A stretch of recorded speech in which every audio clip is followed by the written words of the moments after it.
No, pues arrancamos entonces con el material de hoy.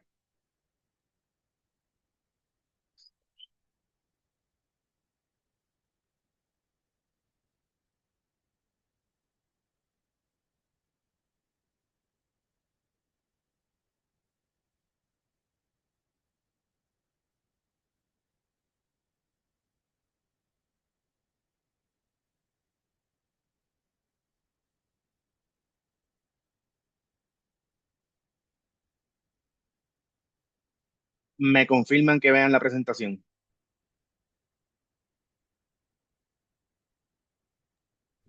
Sí, se ve. Ok. Ok, gracias, Daniel. Gracias. Ok,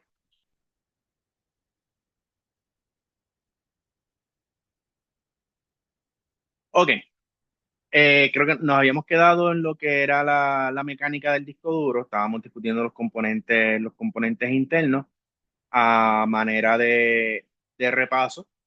Tenemos que, tenemos que el disco duro es un disco una pieza que es mecánica. Ya está compuesto principalmente de lo que es el plato, que literalmente es un disco, que es donde se guarda la información como tal. Eh, Está recubierto de un material magnético y almacena la información en manera de unos y ceros, sistema binario. Tenemos lo que es lo que le dicen el cabezal, o la aguja. Esto lee y escribe los datos en el plato, en el disco. Esto se mueve alrededor del disco. Él se va moviendo también junto con el disco va dando vueltas y este brazo también se va moviendo cuando está localizando los datos y los está leyendo. Y tenemos los sectores. Este disco está dividido en sectores, que es básicamente donde se contiene esa información.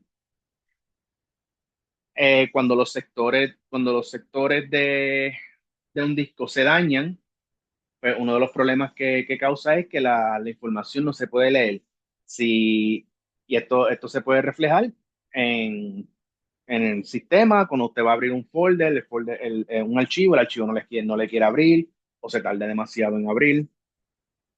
A veces la máquina se puede trancar cuando no puede abrir algún archivo. Si usted le corre una prueba al disco duro, pues puede ser que uno de los resultados que le dé la prueba sea unreadable sector. Eso significa que tenemos una falla en el disco duro. Hay aplicaciones programas que pues ellos como que tratan de arreglar esos sectores, arreglan esas partes del disco duro que no están legibles, pero técnicamente hablando, cuando un disco empieza a fallar, lo mejor es hacer un backup si todavía tiene acceso y cambiarlo. Disco duro por lo general hace uno, hace un ruido que da unos cantazos, un clank, clank, clank. Eso sí puede significar el cabezal, está dando cantazos contra el disco, o un sonidito que es como de grinding, que está guayando, como que crr, crr, crr. Pues ya eso es el plato, el disco que está teniendo problemas en girar o está fuera de sitio. En esos casos, la recomendación mía a nivel técnico es hacer un backup de la data y cambiar ese disco duro lo más pronto posible porque lo va a dejar a pie. Las velocidades. Los discos duros, hacer unas piezas mecánicas y trabajar la manera en que trabaja y que da vuelta, pues la velocidad se mide en revoluciones por minuto. Dependiendo de las revoluciones por minuto, de los RPM que tenga el disco, básicamente es la velocidad en la que ese disco puede transmitir la data y escribir la data y localizar la data. Mientras más rápido es ese disco duro, pues más rápido en, por decirle en escogido y chela, más rápido usted puede abrir esos archivos y transferir esos archivos de un lado a otro. lo más bajito que venían esos discos duros eran 5.400 revoluciones. Esas eran las unidades más económicas.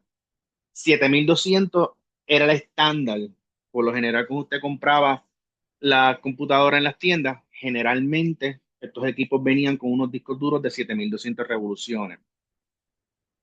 10.000 revoluciones, ya eso tú lo veías en computadoras que estaban dedicadas a la gaming y los servidores. Y 15.000 revoluciones, ya eso era bien raro verlo. Era utilizado en servidores o en máquinas que estaban trabajando ya a niveles industriales altos. Y ya a este punto los solid state pues, ofrecen un mejor rendimiento. El buffer size, cuando hablamos de buffer size, esto, buffer, eso es un término que le podría venir en el examen. Eh, Eso es básicamente ese es el caché, que la parte del disco que almacena datos temporales, es donde se va a hacer el paging de la memoria. Y eso varía entre 8 megas a 256 megas. Hay una parte en el sistema operativo, un setting que usted le puede cambiar, que usted le puede poner cuánto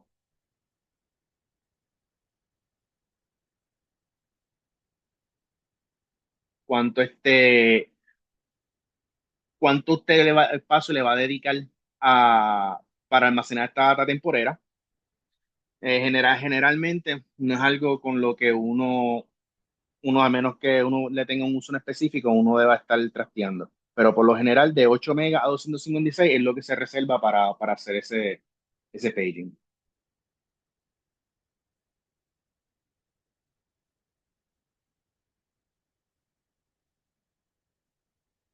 Tenemos estos discos, venían en interfaz SATA, por lo menos los últimos que habían salido.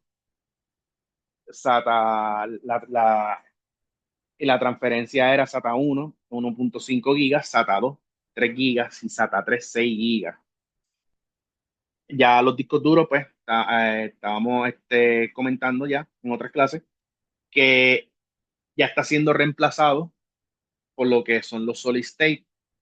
Ya pronto la tecnología de disco duro va a ser considerada obsoleta. Tenemos lo que son las interfaces legacy. Cuando usted vea el término legacy en informática, estamos hablando de ya equipos que prácticamente están obsoletos.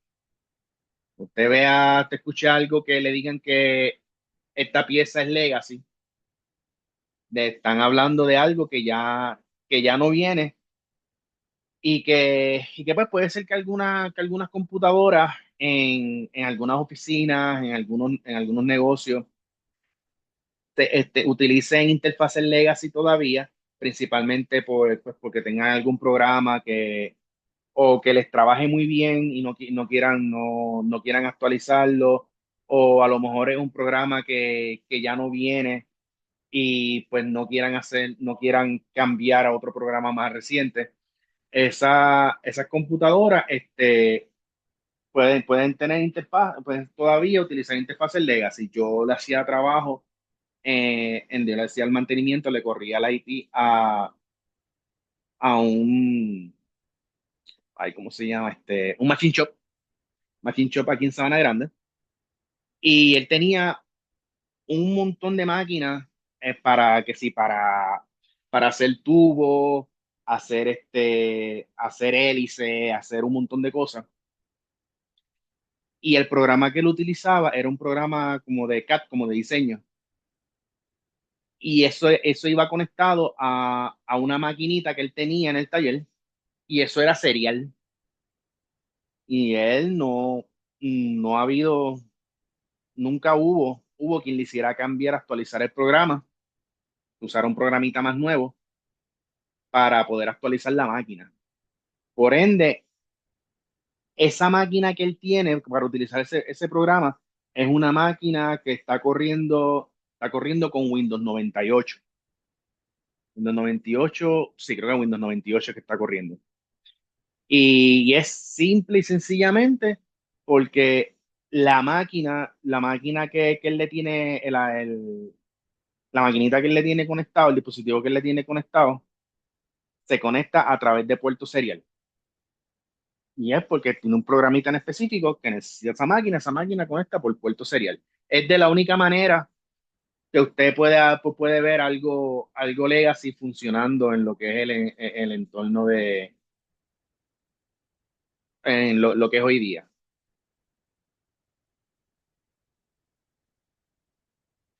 Tenemos los discos duros versus los solid state o los SSD. Los solid state son mucho más rápidos que los discos duros, principalmente porque no usan piezas mecánicas, no hay partes moviéndose. El solid state, un board estático, funciona más o menos como funciona, de la misma manera que funciona una memoria flash con un USB, un pendrive.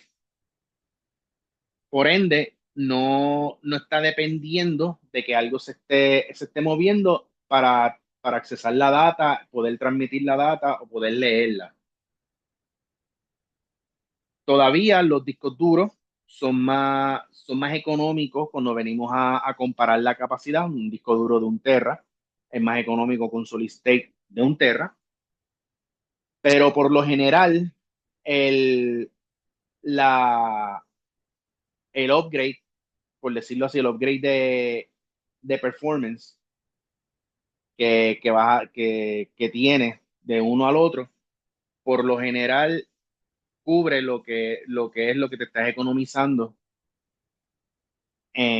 cuando tienes un disco duro. O sea, aunque un disco duro es mucho más barato que un solid state, el solid state trabaja a mucha mayor velocidad y tiene más alto rendimiento también.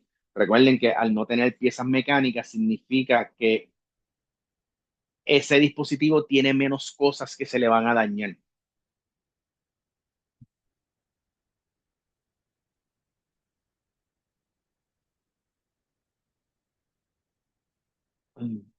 Cuando hablamos de solid state, los solid state usan una tecnología flash para almacenamiento masivo persistente sin partes móviles, a diferencia de los discos duros tradicionales. Algo que ustedes deben saber es que los, los solid state, ellos vienen en un form factor de 2.5, que es el disco, que es la forma que utilizan los discos duros de laptop, y en 1.8, que también es de laptop, pero es lo que se le conoce como Slim. Es un disco, 1.8 pulgadas, es un disco de laptop, pero es más fino, mucho más fino que el que usan regularmente. Y tenemos lo que es el M2.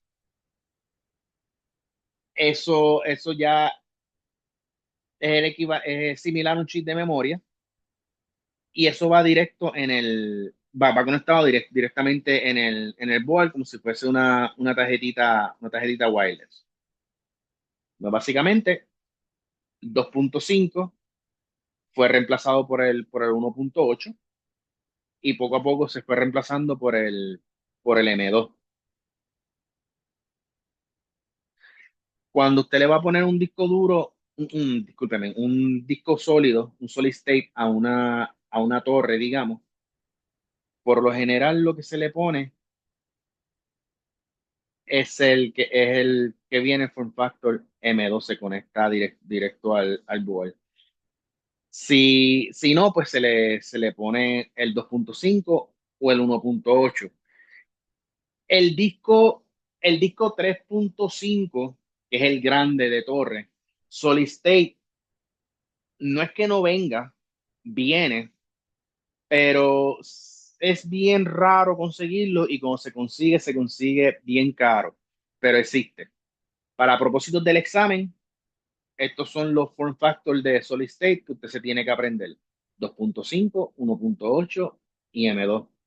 El 2.5 y el 1.8 visualmente son bien similares, Lo que pasa es que el 1.8 es más delgado. Esa es la diferencia.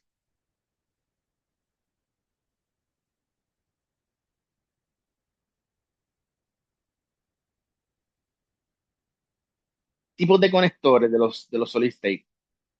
Ellos vienen lo que es SATA, se conectan, se conectan como se conectan los otros discos duros.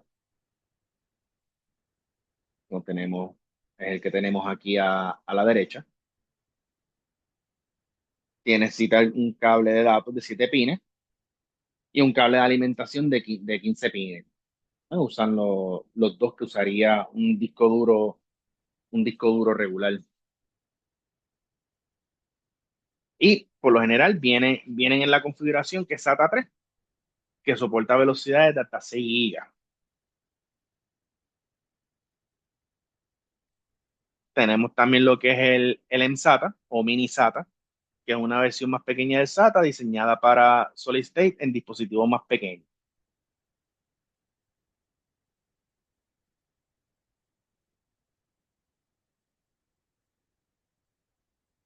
Tenemos el NVMe, Non-Volatile Memory Express, es más rápido que el SATA, utilizada con unidades de formato M2. Ya estos se están conectando directamente en el motherboard. Al estar conectado directamente en el motherboard, pues ofrecen mayor velocidades porque no están trabajando con las limitaciones de los protocolos SATA y van conectados directamente en un puerto PCI en el board.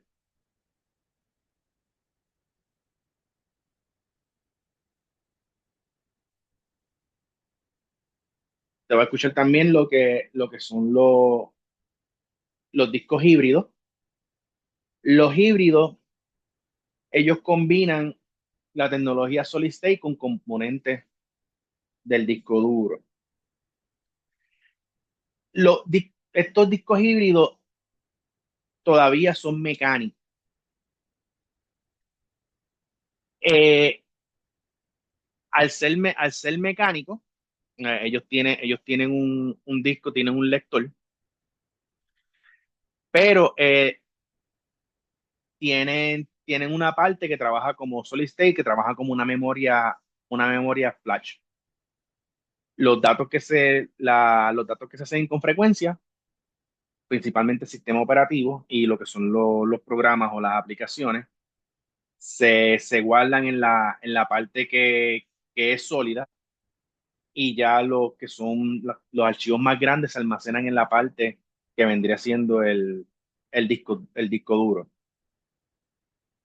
Son mejores que los discos duros porque son más rápidos, pero aún así no son tan rápidos como un solid state completo, ni tampoco, ni tampoco son tan confiables, ya que cuentan todavía con partes mecánicas.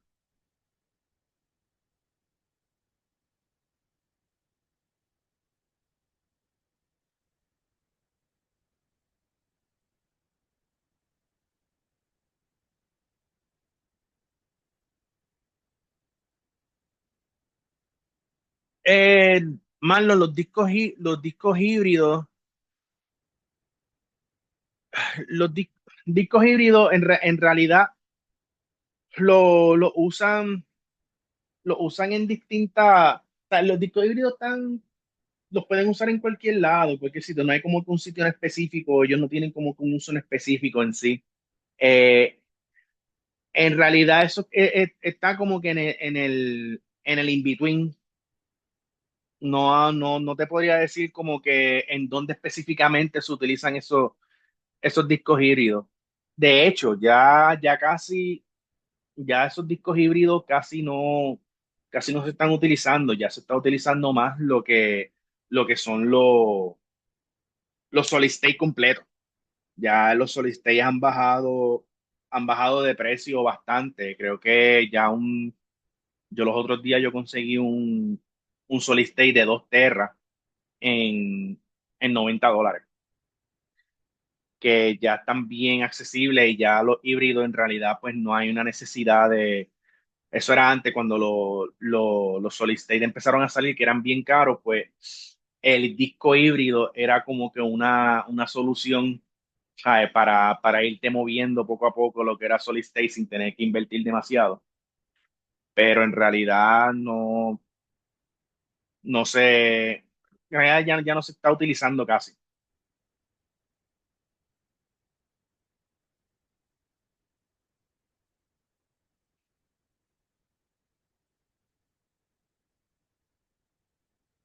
Este, y no, lo que pasa, lo que pasa exacto, France, en Apple lo que pasa es que tiene algo bien parecido. Este, usa ay, ¿cómo que se llamaba? Un NAND, usa una tecnología NAND, pero se llamaba así mismo Fusion Drive, no se le llamaba disco híbrido. Apple tiene esta tendencia a cambiarle los nombres, a coger tecnología que hay y le cambia el nombre y los adapta para los equipos de ellos. Pero sí, por lo menos lo que es el Fusion Drive en el examen que yo sepa, no vienen preguntas, ¿sabes? Como que hablando del Fusion Drive per se. Ellos se mantienen, ellos se mantienen más en lo que, este, en la terminología coloquial, por decirlo así. Y los discos híbridos, preguntas de discos híbridos, válgame, no creo que les vayan a venir, puede ser que le venga una que otra filtra, pero por lo general en el examen lo que van a estar hablando son de discos duros y de solid states. Los discos híbridos, pues lo que tienen que saber es que están en el medio de lo que es un disco duro y un solid state. Básicamente es la transición de uno al otro.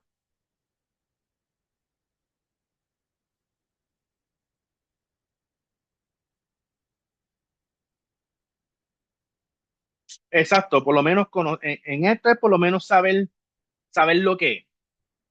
Sí.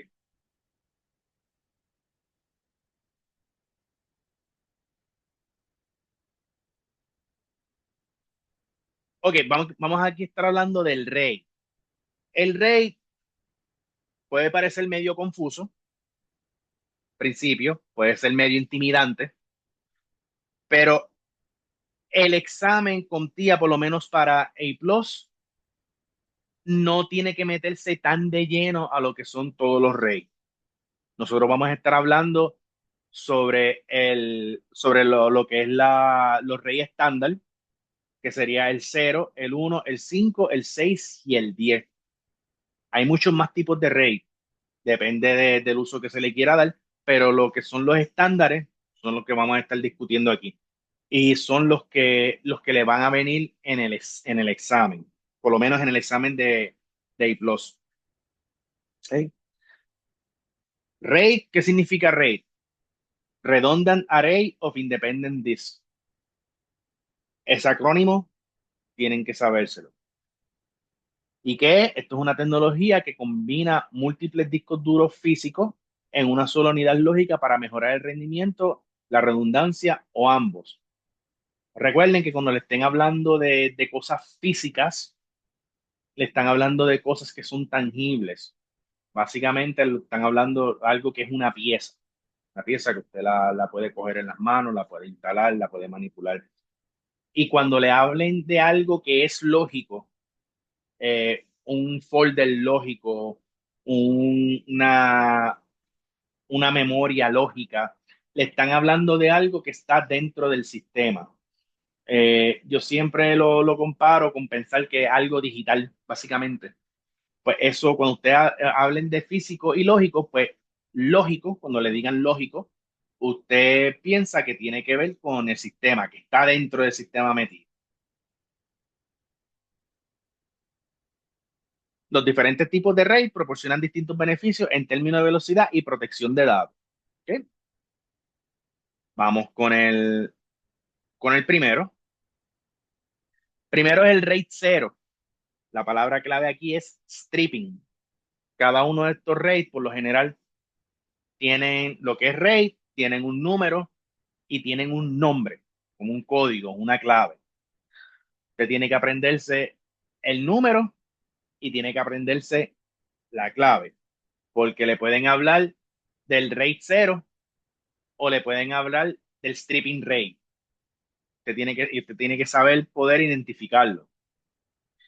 El RAID 0 se concentra en lo que es la velocidad. ¿Y cómo funciona esto? Pues los datos se van a dividir entre dos o más discos. Parte de los datos se va a un disco y la otra parte se va a un segundo disco. Pues, ¿cuál es la ventaja de esto? Pues como la data está prácticamente está partida, la data, y el sistema en este RAID puede tener acceso a ambos discos simultáneamente, pues puede leer esa data y escribir la data mucho más rápido. Otra ventaja es que, que tienes el espacio de almacenamiento total combinado de ambos discos. Por ejemplo, si en esta configuración tú tienes dos discos de 1 tera, pues a nivel lógico vas a tener un almacenamiento de 2 teras, la combinación de esos dos discos de 1 tera que tiene. Como la desventaja es que como la información está dividida entre ambos discos, pues si te falla un disco, perdiste la información, porque pues solamente vas a tener vas a tener la data, vas a tener la data media, no vas a tener la data completa para poderla accesar. Esto es una configuración que se va a centrar en la velocidad. Vas a tener el espacio total de la combinación de ambos discos. Si falla un disco, se pierde toda la información.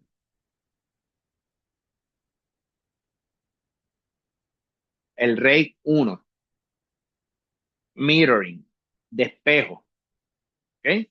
Esto se trata de la duplicación y la redundancia. Recuerden, la redundancia, cuando tú tienes algo que es redundante, significa que es algo que continúa pese a lo que pase. ¿Ok? Eh, por ejemplo, el cuerpo humano tiene algunos sistemas que son redundantes. Tienen los pulmones, tienen los riñones. A ti se le daña un pulmón, pues te puedes seguir funcionando con un solo pulmón, igual con un riñón. Claro, no va a funcionar al 100%, pero usted puede trabajar aunque uno de esos órganos haya fallado. Pues eso es lo que básicamente ese es el concepto de redundancia. El metering, RAID 1, básicamente crea un espejo de ese disco duro que usted le haya instalado. ¿Cómo funciona? Pues dos discos almacenan copias idénticas de los mismos datos. Cada disco es un reflejo exacto del otro. Ventaja, pues como usted va a tener la misma información en los dos discos, pues si uno de ellos falla, pues usted retiene todos los datos. ¿Por qué? Porque se hacen copias idénticas. No es como en el RAID 0, que solamente se guardaban parte de la información en cada uno de los discos, y si uno fallaba, pues el otro disco se quedaba pues con la información incompleta y se perdía la data completa. Pues aquí no. Pues aquí se trata de lo que es la duplicación y básicamente de lo que es la preservación de la data. Si un disco falla, el otro todavía tiene todos los datos. La desventaja es que no combina la capacidad total de ambos discos porque todo está duplicado. O sea, usted puede tener un disco, dos discos de 2 teras, pero usted no va a tener 4 teras. usted lo que va a tener, usted lo que va a seguir teniendo son 2 teras de almacenamiento porque es exactamente la misma data. A nivel lógico, pues son solamente, usted va a tener, a nivel físico, usted va a tener 4 teras de almacenamiento, pero a nivel lógico, cuando se hace esta configuración, usted solamente tiene 2 teras de almacenamiento. Importante para manera de conocimiento, aunque, aunque la normativa es, y lo recomendable, y lo que se supone que se haga, es que como van a ser esos discos, van a ser copias exactas uno del otro, es que esos discos tengan la misma, la misma capacidad de almacenamiento. ¿Por qué? Porque si un disco es más bajito que el otro, pues va a llegar el punto en que el disco con menos capacidad se va a llenar y no se le va a poder seguir grabando información. El RAID básicamente deja de funcionar. Si en caso, por X o Y razón, se instalaran 2 discos con capacidades distintas, la capacidad total, el almacenamiento lógico que usted va a tener, lo va a determinar el disco duro con con menos capacidad. ¿Ok? Pero eso no, eso es en una situación hipotética. Se supone que eso no pasa. La regla es que no sean distintos, o sea, que sean los mismos, la misma capacidad en ambos discos.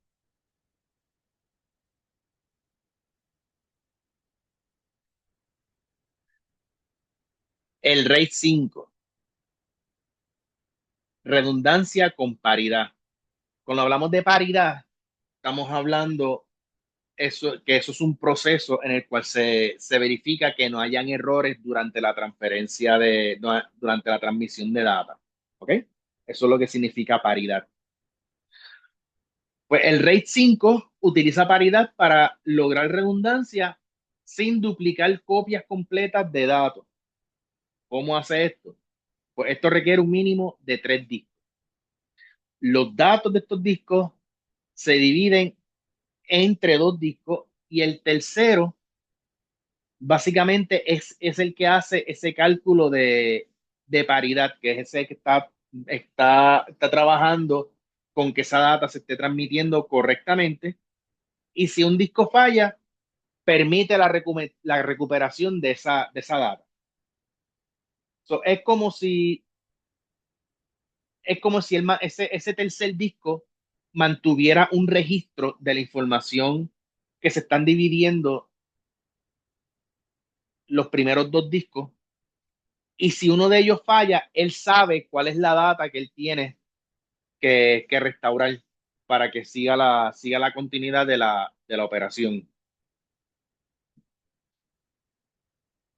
La ventaja que puedes perder un disco y los datos aún se pueden reconstruir desde los otros discos utilizando la paridad. Y la desventaja es que hay una pérdida en el rendimiento en las escrituras, ya que debe realizarse cálculos de paridad. O sea, que el escribir la data, el accesar la data, el mover esa data, se hace más lento porque tú tienes otro proceso adicional corriendo, que es la verificación de que esos datos no tengan errores. Ese es el RAID 5.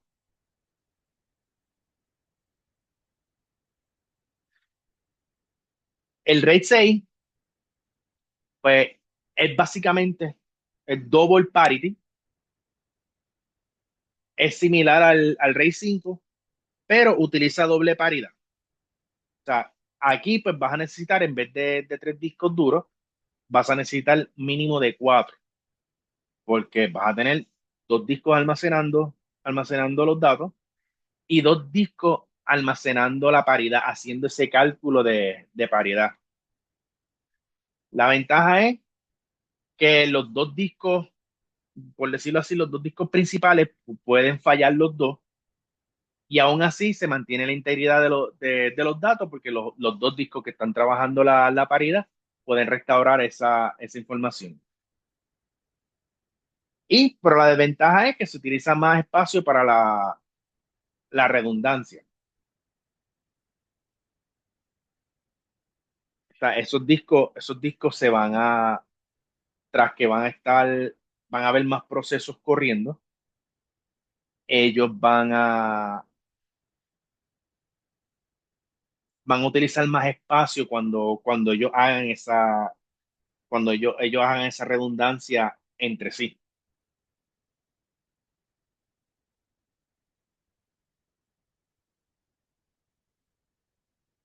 Y tenemos el RAID 10 es el stripping and metering. Usted se da cuenta, el RAID 10 en realidad lo que es el RAID 1 y 0, el RAID metering y el RAID stripping. ¿Cómo funciona? Se requiere un mínimo de 4 discos aquí en esta configuración. Entonces los datos se van a dividir en dos pares de espejos en RAID. O sea, ustedes van a tener dos discos que van a estar corriendo en RAID 1.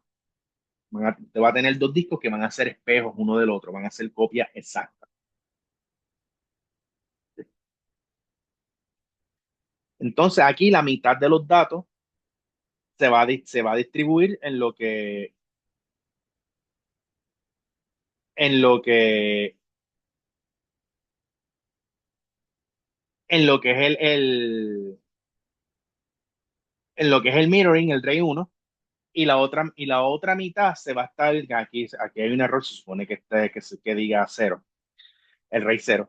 Y la otra mitad pues se va a estar almacenando en parte en lo que es el RAID 0. Aquí pues se pierde la mitad del almacenamiento total debido a que tienes dos discos que están trabajando en espejo, en mirror RAID.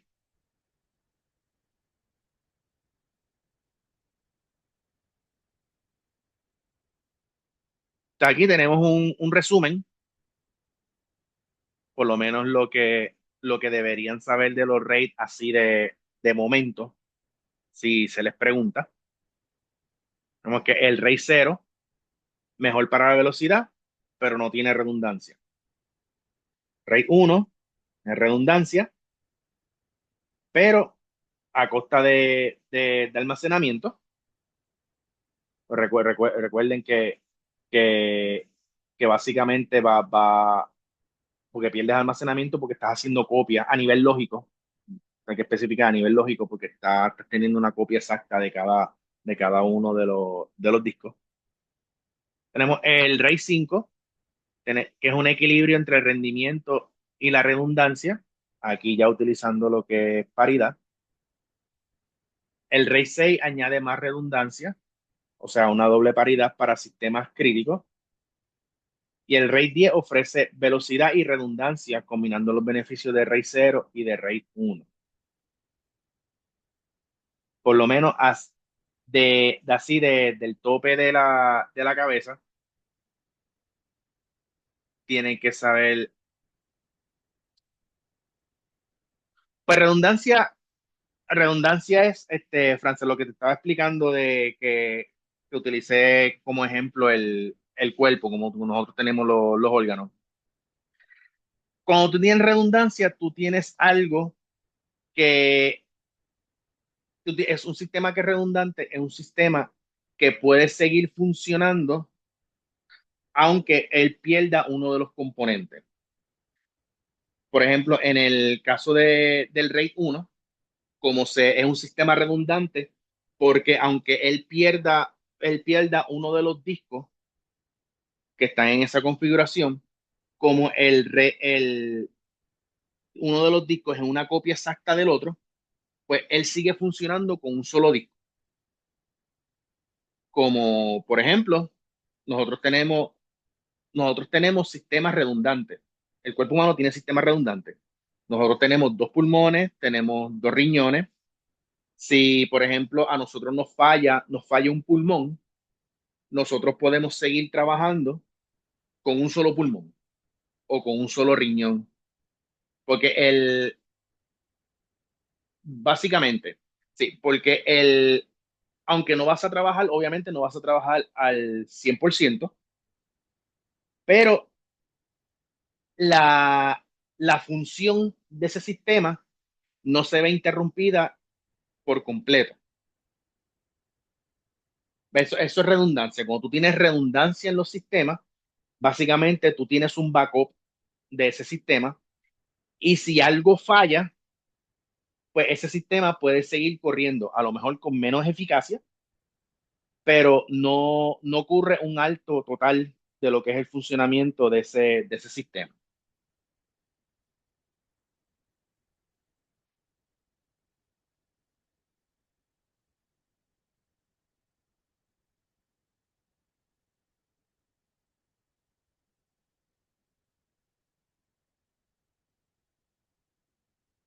Vamos a lo que es el almacenaje, lo que se conoce como el removable storage, almacenaje removible. Y eso se refiere a cualquier dispositivo de almacenamiento que puede moverse de una computadora a otra sin abrir el case. Por ejemplo, drive externo, como un pendrive, disco duro externo, o dispositivos basados en medios, lo conocen como el media. Son los tape drive, los memory card y los floppy. Es un tipo de almacenaje que tú le puedes poner a la computadora desde afuera y lo puedes sacar y llevártelo contigo. Dispositivos hot swapable.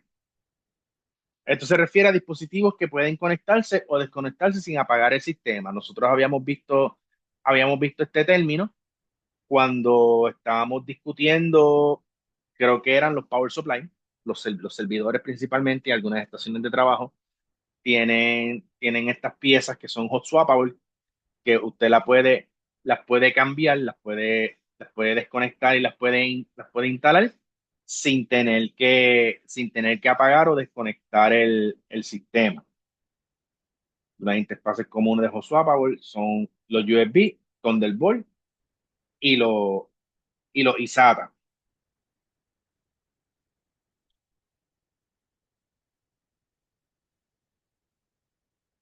Aquí tenemos lo que, lo que es los drive enclosure.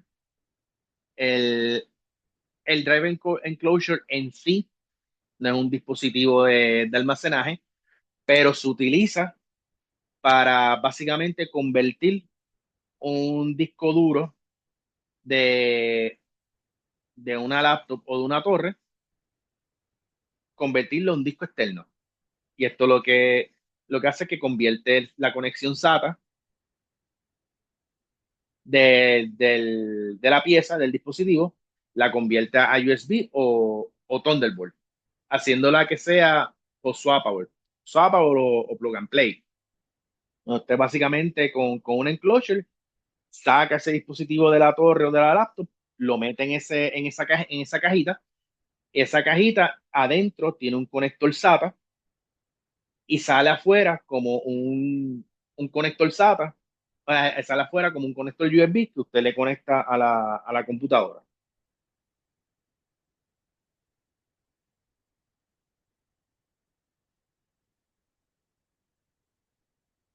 Los flash drives, también conocidos como USB drive o thumb drive, son dispositivos de almacenamiento portátiles. Aquí, aquí tenemos la costumbre de llamarles pendrive. El término de pendrive creo que se originó viene de lo que es América Latina, porque los pendrives por lo general, los flash drives, pues tienen tapitas y al principio los comparaban mucho como un bolígrafo, un lapicito, y por eso se le empezaron a llamar pendrive. Y aquí en Puerto Rico todo el mundo les dice pendrive. en realidad. Es bien rara las personas que se refieran a esto como un flash drive o un USB drive, un thumb drive. En el examen no les menciona pendrive. En el examen o les va a aparecer como thumb drive o les aparece como flash drive. Les puede aparecer de cualquiera de esas dos maneras, ¿ok? Pero pendrive no, con TIA por lo menos no utiliza el término de pendrive. Tiene que aprendérselo como flash drive o thumb drive. Eh, por lo general utilizan un conector, tienen un plug USB tipo A, pero también pueden tener otras interfaces como Thunderbolt o Lightning. Son pequeños y portables. Pueden almacenar hoy día grandes cantidades de datos. Una desventaja es que pues tienen un rendimiento menor en comparación con los solid state, debido a que tienen chips de memoria de menor calidad. Que en realidad, cuando usted está utilizando estos flash drive como un método de transporte de información, o sea, que usted no está corriendo nada dentro desde el pendrive o desde el flash drive, pues realmente el, pues uno puede trabajar con que tenga menos el rendimiento que un solid state. Claro, depende de la marca también del flash drive, pues mejor va a ser la velocidad de transferencia de los datos y eso.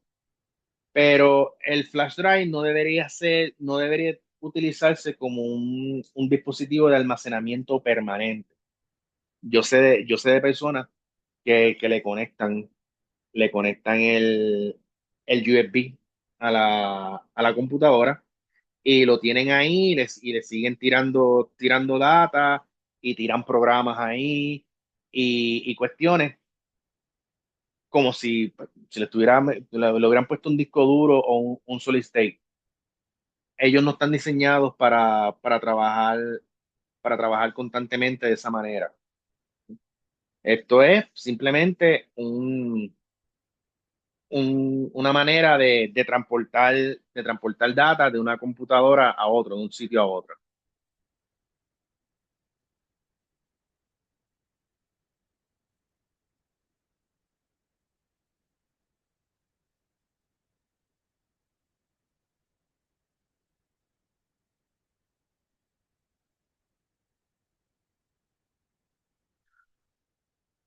Tenemos los memory cards.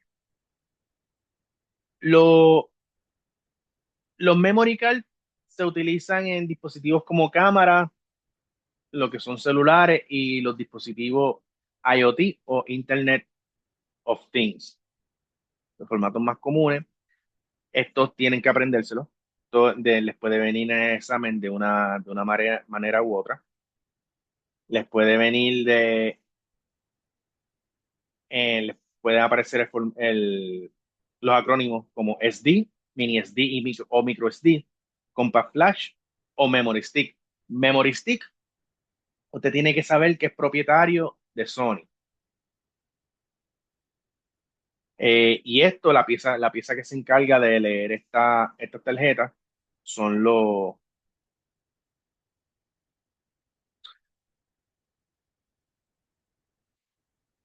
de las consolas. Sí, ellos usan memory card. Tienen la opción para tu poder, lo usan principalmente como para hacer un backup de la data, pero usan memory card. Principalmente los handhelds como los Switch de Nintendo, el PSP, pues ellos usan memory card para lo que es guardar la data o backup de la data o para expandir el almacenamiento interno de la consola. Las SD card vienen en diferentes clases. Vienen SDHC de hasta 32 gigas, SDXC de hasta 2 teras y UHS-3.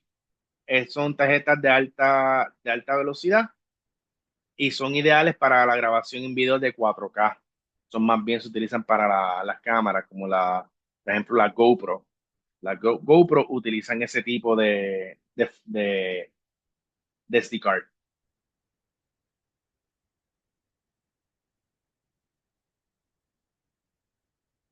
Tape drive. Esto, esto lo usan, esto ya poco a poco también el uso de estos tape drive ha ido mermando con el tiempo. Pero en compañías bien grandes todavía utilizan estos tape drive. Se usa más bien para copias para backup en entornos empresariales,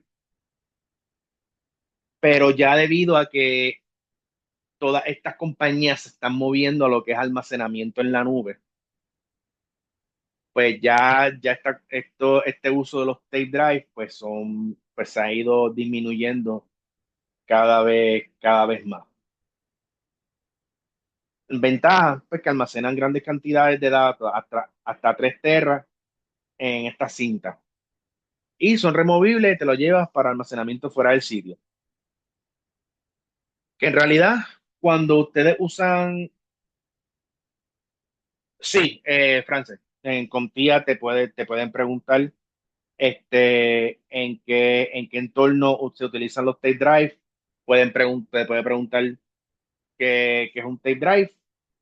Eso es saber que es un método para hacer backup en entornos empresariales. Pueden preguntarte, te puede venir un cierto y falso, que te puede decir los tape drive en las empresas el uso de tape drive en las empresas ha ido mermando por el uso de almacenamiento en la nube, cloud storage, puede venir un cierto y falso en eso. Sí, pueden salir preguntas sobre los pendrive, Luis. Con los pendrive y no te va a aparecer como pendrive, te van a aparecer como flash drive o thumb drive. Te puede preguntar en cualquiera de esas dos terminologías. Pendrive no te va a mencionar pendrive. Pero sí te puede preguntar, te puede hacer una pregunta directa del pendrive o te puede plantear una situación, un problema donde haya envuelto un flash drive. ¿Ok? Aquí recuerden que la metodología de cuestionamiento de este examen no va a ser tanto como que qué hace esto o qué hace esto otro. Va a ser, más bien te van a poner una situación, una problemática, casi siempre. Y pues, obviamente, pues el que hace tal cosa ya tú lo tienes que saber en la mente para poder entender cuál es la problemática que te está planteando el examen. Este examen va dirigido a lo que es el servicio, ya sea en una compañía trabajando en el área de informática, como algo de una problemática tú como técnico de reparación de computadoras, pero siempre va a ser una problemática. Fulano de tal hizo esto, más adelante se encontró con esto otro, qué es qué fue lo que instaló mal, o qué pudo haber instalado mal, o qué tiene que hacer primero para lograr esto. Y pues el que hace que y el que significa esto, pues te lo tienes que saber para poder entender el contexto de la pregunta y poder escoger la mejor respuesta. Pero sí, en resumidas cuentas, Luis, salen preguntas de los pendrive, de los flash drive, y salen preguntas de los tape drive. Pudieran, pudieran. Recuerden que cuando yo les digo esto viene, esto puede venir, esto a lo mejor no venga, yo les hablo por experiencia personal y les hablo por experiencia de otros estudiantes o de compañeros que ya tomaron ese examen. El pool de preguntas de ellos son miles de preguntas. De esas miles de preguntas que ellos tienen en ese pool, A usted le va a venir en su examen de 60 a 90 preguntas. Puede ser que le vengan preguntas que le vinieron, que a lo mejor le vinieron a otra gente. Puede ser que el examen que le toque a usted no, no le venga nada. O sea, es un examen completamente distinto al que le tocó a gente que usted conoce. Por ejemplo, mi examen de de A Plus 1101, esta primera parte, a mí me vino cargado, cargado desde el principio con preguntas de printer, de impresora, simulaciones de printer y todo eran preguntas de printer, 3D printer, inkjet, dot matrix. Yo les diría que de las 72 preguntas que me vinieron en el examen, yo le diría que fácil 35 preguntas fueron de printer.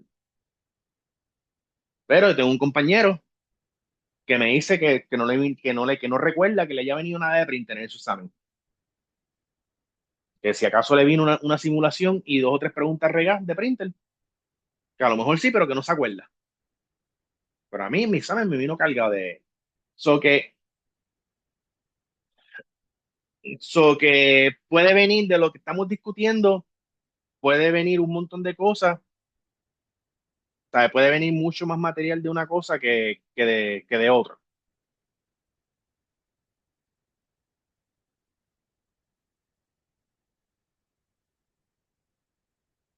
Los floppy, que si vienen preguntas de floppy, pues a lo mejor no vienen preguntas de los floppy, pero usted tiene que saber lo que es un floppy, por si acaso le viene en examen una pregunta como que usted tiene que saber cuál fue el predecesor del CD.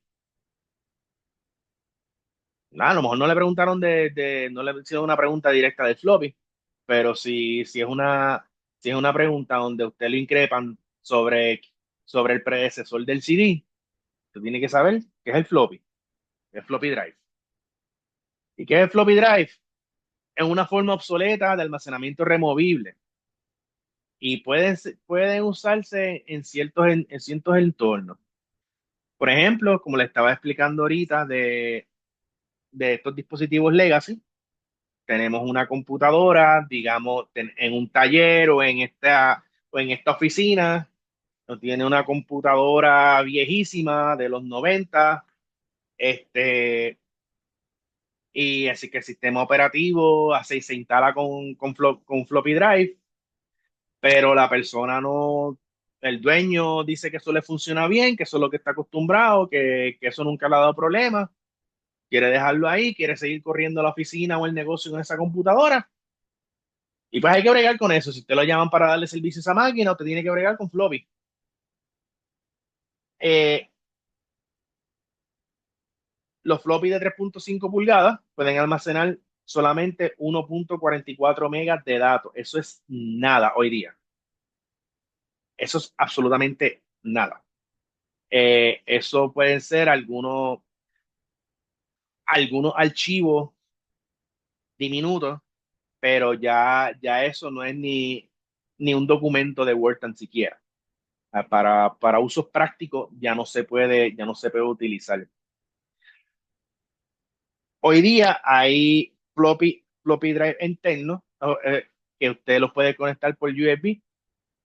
Por si acaso usted, por ejemplo, usted le tiene que instalarle un programa viejísimo a una computadora un poco más moderna que no tiene un floppy drive, pero pues la persona usa un programa bien viejo y se lo quiere instalar a la computadora y eso solamente viene en floppy, pues vienen floppy drive externos que usted lo conecta por USB a la computadora y puede insertarle un floppy y trabajar con él. De igual manera, hoy día ustedes saben que las computadoras ya no están viniendo con lector de discos, ya no vienen con, si acaso una que otra puede venir con Blu-ray, los que son las máquinas que están diseñadas para hacer media center, utilizarse para entretenimiento, pero ya las máquinas no, de por sí ya no están viniendo. de estándar, ya no están viniendo con lectores ópticos, pues también venden, se pueden conseguir un lector óptico por USB, se conecta por USB y le lee el disco. Que vamos a hablar también de los Optical Drive, ya que estamos tocando el tema. Esto permite el almacenamiento de datos utilizando CD, DVD y Blu-ray. Esto se utilizaba para música en CD, películas en DVD y Blu-ray. Aquí pues se almacenaban datos, lo que era música, video. Fue ba- todo lo que se puede hacer en un flash drive hoy día, pues se tenía que hacer antes con un CD.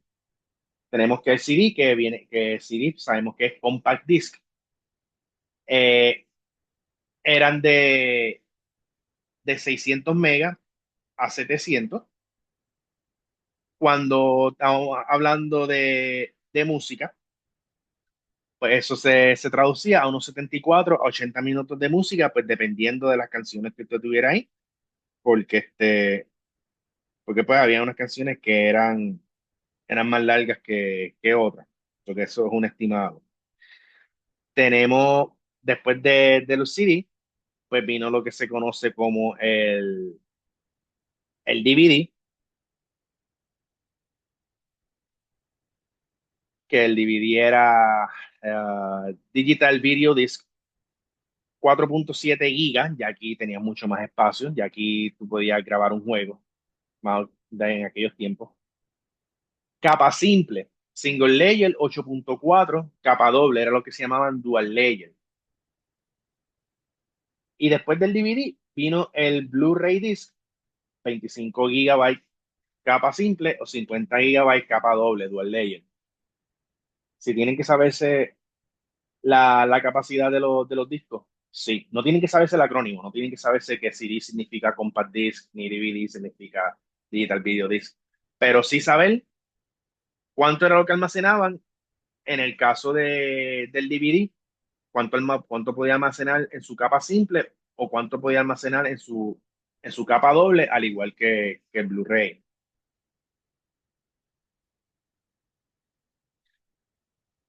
Y estos discos, por lo general, eh, venían los que eran los read-only, que son los ROM, son los discos pregrabados y que no podías regrabar. Cuando usted compraba un CD de música, cuando usted compraba un CD con algún programa, pues, venía con Windows, venía con Office, Encarta. Esos discos eran ROM, eran read only, estaban hechos solamente para que se pudieran leer. Entonces teníamos lo que eran los write ones, que eran los CDR, DVDR, que esos se escribían, pero ya tú una vez grababa en ellos, no podías borrarlo ni sobreescribirlo. A mí me pasaba mucho, eh, yo cuando yo estaba en la high, la fiebre era grabar CD, el que tuviera una computadora que pudiera grabar CD, grababa música y compraba un paquete de discos y eso se vendía en la escuela a 2 pesos, cada 2, 3 pesos, cada disco de música. Eh, algo que pasaba mucho con este tipo de disco era que si tú no estabas pendiente, tú le tirabas una canción y ponías a grabar el disco y el disco lo grabaste con una canción nada más y ese disco lo perdiste porque no podías cogerlo, no podías formatearlo, no podías grabarle las otras canciones por encima porque eran solamente CDR Write Ones. Después vinieron lo que eran los Write Many, que es CDRW, DVDRW, que venía de Rewritable. Eh, y esto pues permitía funcionaba el disco como un método de almacenaje un poquito más parecido a lo que era el pendrive, a lo que es el flash drive, que es que tú podías borrar y reescribir los datos. varias veces si era necesario. Ok.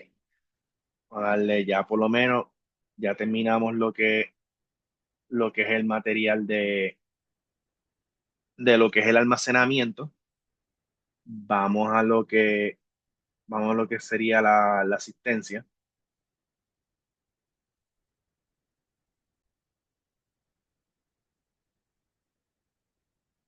Vamos a, voy a ponerle unas preguntitas aquí de almacenamiento. Son 5 también, para que entonces, para que las hagan y las discutimos.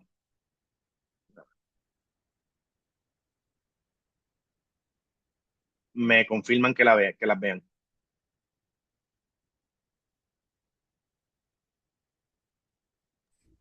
Se ve, yo la veo. Ok, gracias.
Yo estaba aquí hablando como los locos y tenía el mute. Volvemos otra vez. La primera pregunta era, ¿cuál de los siguientes dispositivos de almacenamiento utiliza discos magnéticos giratorios para almacenar la data? La mayoría de ustedes contestó correctamente, correcto, que era el disco duro. Eh, el Blu-ray, eh, está bien, Frances, no te preocupes. Eh, la, el Blu-ray, pues sí, es un disco y él gira y se almacena data en ese disco, pero ese disco no es magnético, ¿ok? Aquí la palabra clave es magnético. Disco magnético, sabe que están hablando del disco duro. La segunda pregunta, ¿cuál es la ventaja? La ventaja principal de utilizar un solid state sobre un disco duro.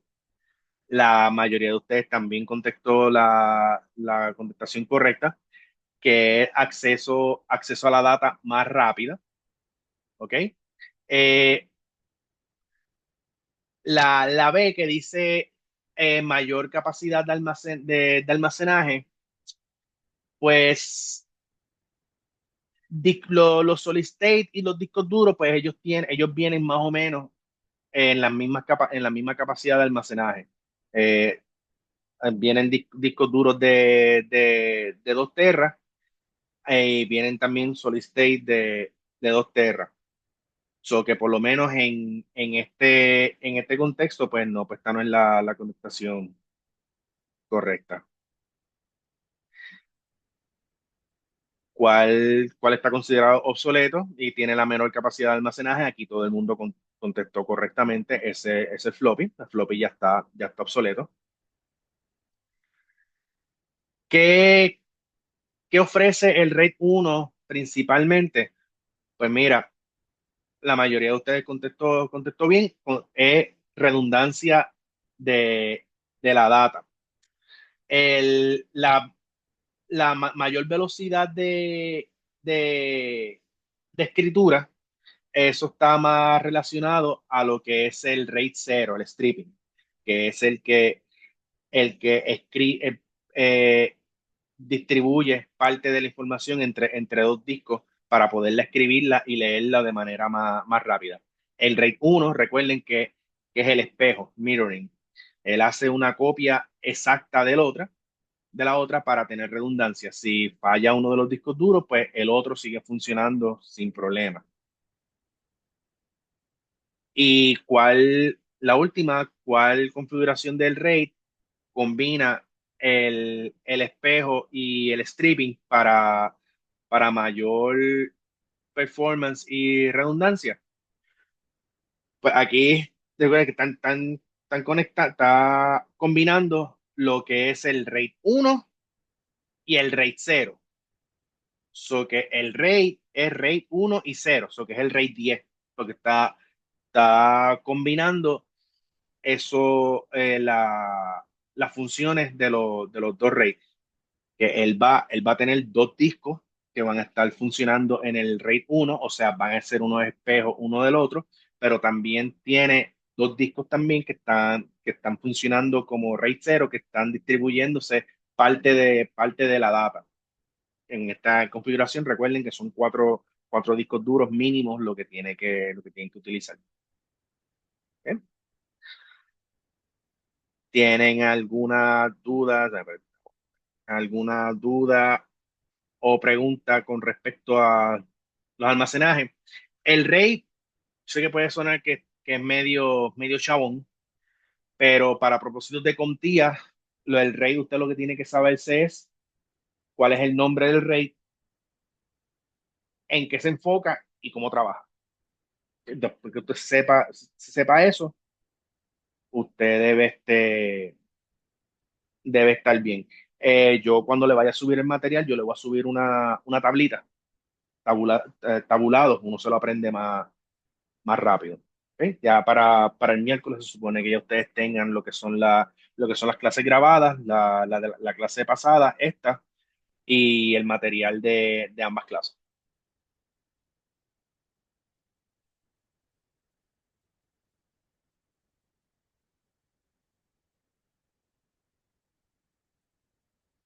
Vamos a, si no tienen ninguna duda o pregunta, vamos a parar por aquí.